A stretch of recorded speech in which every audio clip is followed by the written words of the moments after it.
Okay, income statement हम बनाएंगे, ठीक है, बेलिस लिमिटेड की। सबसे पहले हमने स्टार्ट कर दिया, रेवेन्यू कितना है, रेवेन्यू इज गिवन 984,000, लेस करेंगे cost of sales, cost of sales, cost of sales के अंदर आएगा ओपनिंग इन्वेंट्री, ऐड करेंगे परचेजेस, लेस क्लोजिंग इन्वेंट्री। नहीं, जरूरी नहीं है ये वाली चीज बगैर नोट के। अच्छा भाई, ओपनिंग इन्वेंट्री हो गया, add purchases less closing inventory, कितना बन जाएगा 473,000, माइनस करेंगे तो आ जाएगा ग्रॉस प्रॉफिट। ग्रॉस प्रॉफिट के बाद आएगा कितना आ रहा है, 5,511,000 ग्रॉस प्रॉफिट आ गया। अच्छा, ग्रॉस प्रॉफिट के बाद हम ऐड करेंगे कोई अदर इनकम है क्या, कोई अदर इनकम, डिस्काउंट रिसीव्ड हो, इंटरेस्ट रिसीव्ड हो, प्रोविजन फॉर डाउटफुल डेट्स को चेक करेंगे। प्रोविजन फॉर डाउटफुल डेट्स का जो डिक्रीज है वो भी उसमें नहीं आता, क्या कहते हैं, अदर इनकम में नहीं आता कंपनीज में, ठीक है ना। प्रोविजन फॉर डाउटफुल डेट्स का डिक्रीज भी अगर होगा, देखो यहाँ क्या लिखा हुआ है, trade receivables include a debt of 9,000 which is to be written off to administrative expenses, मतलब ये बैड डेट्स तो एडमिनिस्ट्रेटिव में चले जाएंगे, ठीक है। फिर the directors wish to make a provision for doubtful debt of 3% of trade receivables. अच्छा, अब देखो इसकी तरह वर्किंग अगर हम कर लें, ये एडमिनिस्ट्रेटिव में वर्किंग जाएगी इसकी, ठीक है। नोट 1 जो है एडमिन एक्सपेंसेस। अब ट्रायल बैलेंस की वैल्यू कितनी है, एडमिनिस्ट्रेटिव एक्सपेंसेस ट्रायल बैलेंस में दिया हुआ है 2,05,000, ठीक है। अच्छा, एडमिनिस्ट्रेटिव एक्सपेंसेस में और एक चीज क्या आ जाएगी, बैड डेट्स आ जाएगा, एक तो बैड डेट्स आ जाएगा 9,000 का। इसी तरीके से जो है कहते हैं प्रोविजन फॉर डाउटफुल डेट्स आएगा। प्रोविजन फॉर डाउटफुल डेट को पहले चेक कर लो, इंक्रीज हो रहा है डिक्रीज। प्रोविजन कितना दिया हुआ आपके पास, ट्रेड रिसीवेबल्स कितने के हैं, अच्छा क्रिएट करना है प्रोविजन। पहले से आपके पास ट्रेड रिसीवेबल्स थे 1,09,000 के ट्रेड रिसीवेबल्स हैं, इसमें से 9,000 रुपए तो बैड डेट हो गया, तो मतलब ट्रेड रिसीवेबल्स की वैल्यू कितनी बची, 1,00,000। अब इस 1,00,000 के ऊपर 3% का प्रोविजन है। अदर रिसीवेबल अलग चीज होती है बेटा, अदर रिसीवेबल्स जो है ना, एक सेकंड देख लेता हूँ। प्रोविजन फॉर डाउटफुल डेट्स हो जाएगा 1,00,000 का 3%, 3,000 ही हो गया, 3,000 हो गया। अच्छा भाई, उसके बाद जो है कहते हैं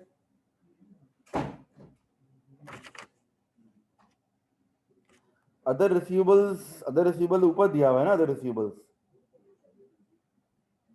उसको इग्नोर करने से बैलेंस शीट में आएगा वो। देखो जो एंट्रीज जो है ना ट्रायल बैलेंस में होती हैं, वो उनका एक इफेक्ट होता है, या तो वो इनकम स्टेटमेंट में आएंगी या फिर बैलेंस शीट में।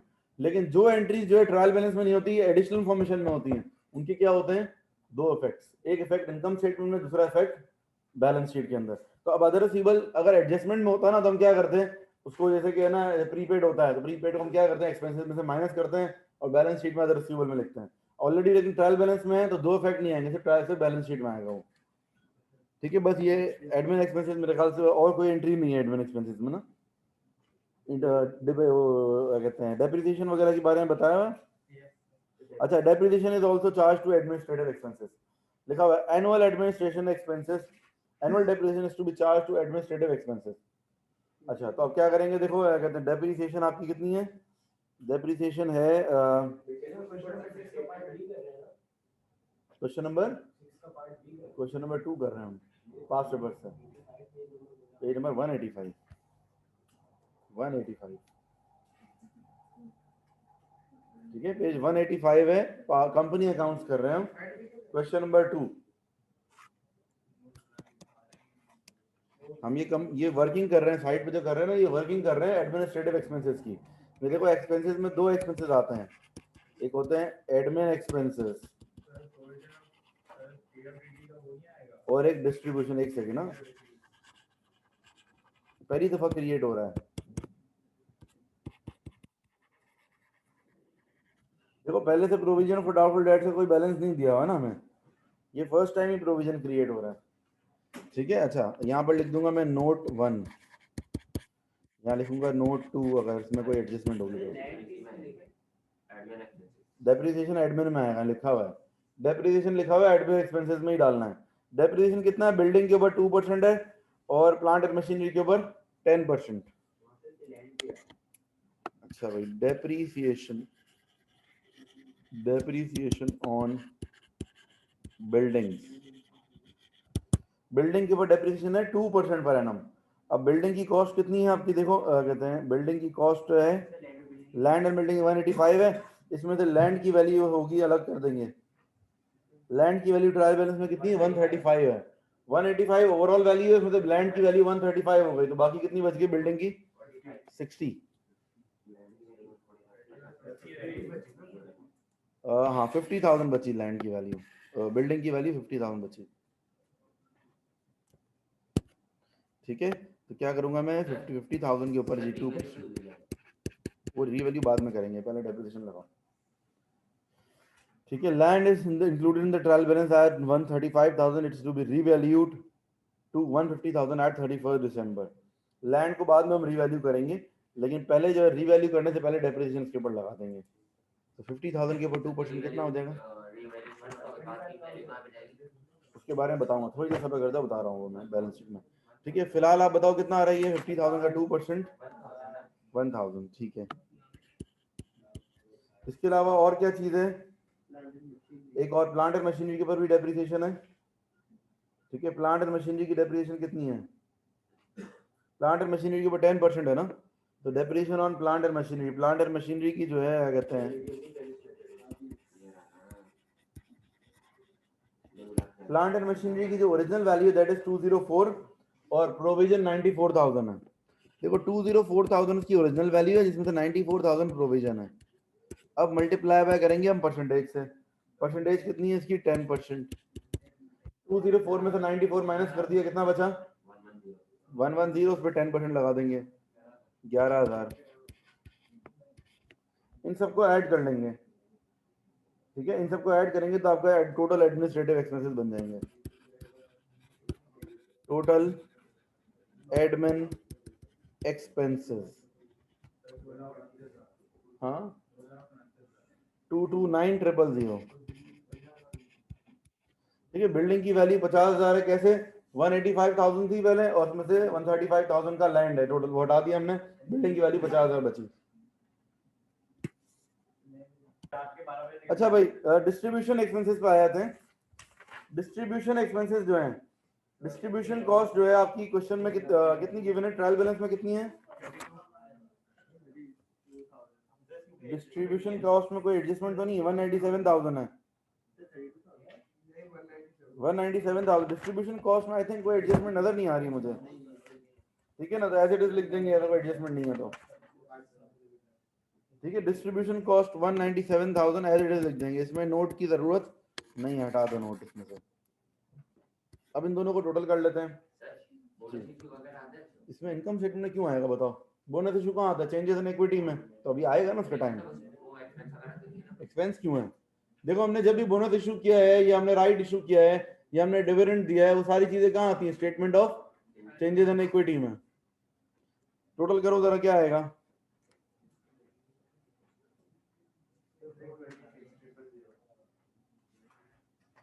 ये हो जाएगा 229 प्लस 197, ये हो जाएगा 426,000।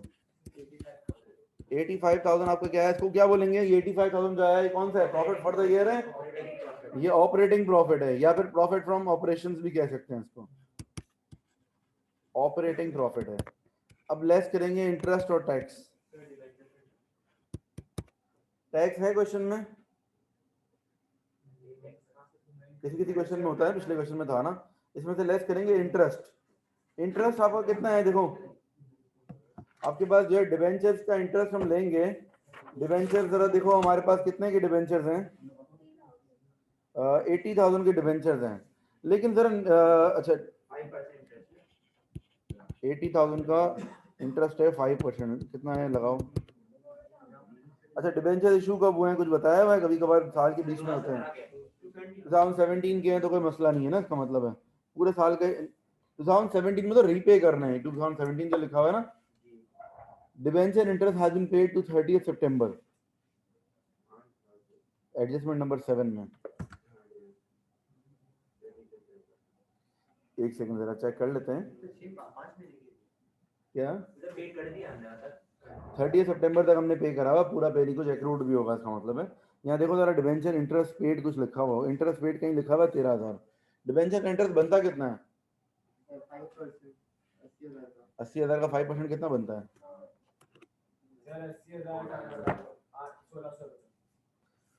देखो डिबेंचर का जो इंटरेस्ट हमारा बन रहा है, ये डिबेंचर इंटरेस्ट कितना बन रहा है? 80,000 का 5% कितना बन रहा है?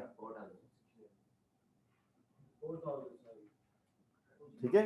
अच्छा देखो, लेकिन पता है क्या है, ऊपर लिखा हुआ है डिबेंचर इंटरेस्ट, और कहाँ तक? सितंबर तक ऑलरेडी हमने पे करा हुआ है। तो हमें इस तरह से निकालना है कि ना इंटरेस्ट सिर्फ डिबेंचर्स के ऊपर नहीं होता है, कुछ और चीजों के ऊपर भी हो सकता है, क्योंकि हमारा डिबेंचर इंटरेस्ट बन कितना रहा? 4,000, और यहाँ पर इंटरेस्ट पेड कितना है? 13,000 पेड है, मतलब ज्यादा पेड है दिखाया। तो लेकिन फिर भी इसने क्या बोला है कि सितंबर तक खाली पे हुआ है। इसका मतलब अभी भी 3 महीने का इंटरेस्ट बाकी है, सितंबर के बाद अक्टूबर नवंबर दिसंबर 3 महीने का इंटरेस्ट मजीद बाकी है। तो इसका मतलब ये है कि आप इस तरह से करोगे, 13,000 ऑलरेडी पेड है और कितना इंटरेस्ट मजीद देना बाकी है वो ऐड कर लेंगे, क्योंकि इंटरेस्ट सिर्फ डिबेंचर का नहीं होगा ना, क्या पता कोई बैंक ओवरड्राफ्ट भी हो हमारे पास, कोई और चीज है जिसका इंटरेस्ट इंक्लूडेड हो। अभी यहाँ पर हमें इस तरह से करना है, इन्होंने क्या बोला है कि debenture interest has been paid up till 30 September. इसका मतलब 3 महीने का इंटरेस्ट पे नहीं हुआ हुआ। एक काम करो, 80,000 का 5% लगाओ और मल्टीप्लाई बाय 3/12 कर दो, तो ये आ जाएगा कि इतना एक्रूड है। देखो 80,000 का 5% मल्टीप्लाई बाय 3/12 कितना हो जाएगा? जरा ये निकाल के बताओ मुझे। 1,000 आ रही है। बेटा जरा खामोशी से सुन लो मेरी बात। 80,000 का 5% लगाया मैंने और मल्टीप्लाई बाय 3/12 क्यों किया है? क्योंकि देखो 3 महीने का इंटरेस्ट पे नहीं हुआ हुआ, इन्होंने बोला है सितंबर तक हमने पे कर दिया है, बाकी 3 महीने का पे नहीं करा। 3 महीने का कितना बनता है? 1,000 बनता है। ऑलरेडी कितना इंटरेस्ट पे हो चुका है? 13,000 पे हुआ हुआ है, लिखा हुआ है क्वेश्चन में डिबेंचर इंटरेस्ट पेड 13,000, मतलब टोटल इंटरेस्ट कितना हो जाएगा? 14,000। मतलब डिबेंचर इंटरेस्ट नहीं, सिर्फ इंटरेस्ट पेड लिखा हुआ है, मतलब ये कि डिबेंचर के अलावा किसी और चीज का भी होगा, क्योंकि डिबेंचर का तो खाली 4,000 बन रहा है। 80,000 का अगर हम 5% निकाल रहे हैं सिर्फ 4,000 बन रहा है, और इंटरेस्ट पेड कितना है? 13,000 है, और उसके बाद भी बोल रहे हैं 3 महीने का इंटरेस्ट बाकी है, इसका मतलब है कुछ और चीज का भी इंटरेस्ट होगा। अब हमें क्या करना है, जितना पेड है वो ले लेंगे प्लस जितना बाकी है। 13,000 हम पे कर चुके हैं और 1,000 का इंटरेस्ट मजीद बाकी है, टोटल एक्सपेंस कितना हो गया? 14,000। स्टार्ट करेंगे हम बैलेंस ब्रॉट डाउन से। अच्छा भाई, बैलेंस ब्रॉट डाउन देखो, ऑर्डिनरी शेयर्स का बैलेंस ब्रॉट डाउन कितना है? 140,000। शेयर प्रीमियम है, share premium is 3,000। Then revaluation reserve, revaluation reserve नहीं है क्वेश्चन में अभी तक मेरे ख्याल से, ठीक करेंगे बाकी ना। ठीक है, जनरल रिजर्व, जनरल रिजर्व भी दिख नहीं रहा है मुझे कहीं। 21,000 ठीक है। और रिटेन्ड अर्निंग्स 61,000। टोटल बता दो क्या आ रहा है? पहली एंट्री आ जाएगी प्रॉफिट फॉर द ईयर की, प्रॉफिट फॉर द ईयर की एंट्री आ जाएगी पहली तो 225,000 प्रॉफिट फॉर द ईयर। अच्छा उसके बाद नेक्स्ट है, नेक्स्ट एंट्रीज देखते हैं क्या बोला हुआ है। सॉरी ये 225 कौन बता रहा है मुझे बेवकूफ? 71,000 है प्रॉफिट फॉर द ईयर। अच्छा टोटल बताया, सॉरी। अच्छा तो प्रॉफिट फॉर द ईयर तो हमने 71,000 निकाला हुआ है। अच्छा उसके बाद आगे चलते हैं। अब हमारे पास एक है, land is included in the trial balance at the value of 135,000, it is to be revalue to 150,000। Land की वैल्यू 135 से कितनी हो गई? 150, 15,000 बढ़ गई ना लैंड की वैल्यू, तो रीवैल्यूएशन रिजर्व में आ जाएगा 15,000।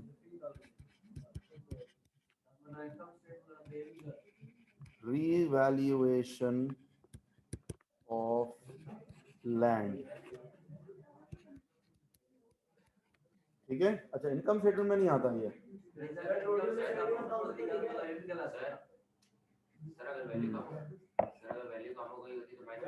माइनस हो जाता। अच्छा भाई, on 31st December, Baylis Limited made a bonus issue of shares on the basis of 1 share for every 20 held. The company policy is to leave the reserve in the most flexible form. इसका मतलब क्या होता है? ये flexible form का 225 है. अब बात सुनो, listen. ये जो लिखा हुआ है company policy is to leave the reserve in the most flexible form, इसका मतलब क्या होता है? इसका मतलब ये है कि जब आप बोनस इशू करोगे ना, तो जो आप रिजर्व यूज कर रहे हो वो उस ऑर्डर में करोगे, तो मैंने आपको बताया कौन सा ऑर्डर है. पहले आपको शेयर प्रीमियम, अगर आप इसको इस ऑर्डर में अगर यूटिलाइज करोगे तो ऑटोमेटिकली क्या होगा, जो रिजर्व है वो किस में बचेंगे? फ्लेक्सिबल फॉर्म में बचेंगे. फ्लेक्सिबल फॉर्म क्या होता है? Revenue reserve. Revenue reserve is flexible, capital reserve is not flexible. तो हमें फ्लेक्सिबल फॉर्म को बचाना है, यानी कि रेवेन्यू को खर्च नहीं करना. पहले किसको खर्च करना है? कैपिटल रिजर्व्स को. पहले हमें शेयर प्रीमियम और रिवैल्यूएशन रिजर्व खत्म कर रहे हैं, उसके बाद रेवेन्यू रिजर्व्स का आना. ठीक है, दो कैपिटल हैं. जनरल रिजर्व और रिटेन्ड अर्निंग्स जो है वो है क्या कहते हैं, रेवेन्यू रिजर्व हैं, और शेयर प्रीमियम और रिवैल्यूएशन रिजर्व कैपिटल हैं. अच्छा भाई, 140,000 मल्टीप्लाई बाय 1/20 कितना हो जाएगा? 7,000.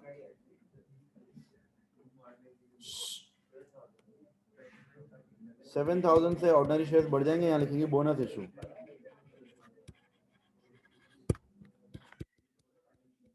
और ये 7,000 किसमें से कम करेंगे? शेयर प्रीमियम से 3,000 निकालेंगे, बाकी के 4,000 रिवैल्यूएशन रिजर्व से. यार ये दिया हुआ है ना 1/20. 1/20 बोला हुआ है, इसका मतलब है कि 1/20 करेंगे. लिखा हुआ है ना, कहते हैं bonus issue on the basis of 1 share for every 20 shares held. इसका मतलब 1/20. हाँ, क्या मतलब? ऑर्डिनरी शेयर की वैल्यू है 0.5 ना, फेस वैल्यू, उससे कोई फर्क थोड़ी पड़ता है, कोई फर्क नहीं पड़ेगा, वैल्यू यही बनेगी ना. अच्छा, और क्या पूछ रहे थे भाई? राइट इशू है ही नहीं सवाल में, कोई एंट्री नहीं राइट इशू की. देखो सारी चीजें थोड़ी होंगी, जो statement of changes in equity का अलग से सवाल आता है ना, उसमें ज्यादा चीजें होती हैं. जो इनकम स्टेटमेंट के साथ सवाल आता है उसमें 1-2 ही एंट्री हो गई, और का एंट्री नहीं है. नहीं, ऐसा नहीं होगा, ऐसा नहीं हो सकता. ठीक है. अच्छा, इसके अलावा डिविडेंड भी पेड है कुछ. ये रहा डिविडेंड्स पेड.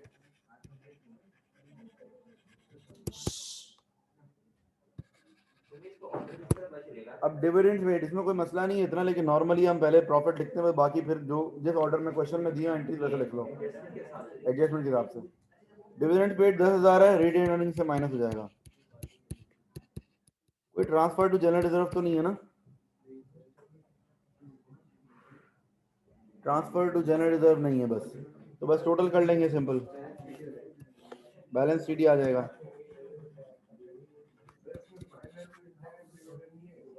ठीक है, ये बैलेंस शीट ही आ गया. अब बैलेंस शीट इसकी आप लोग खुद से बना लेंगे, बैलेंस शीट अब सिंपल है इसकी.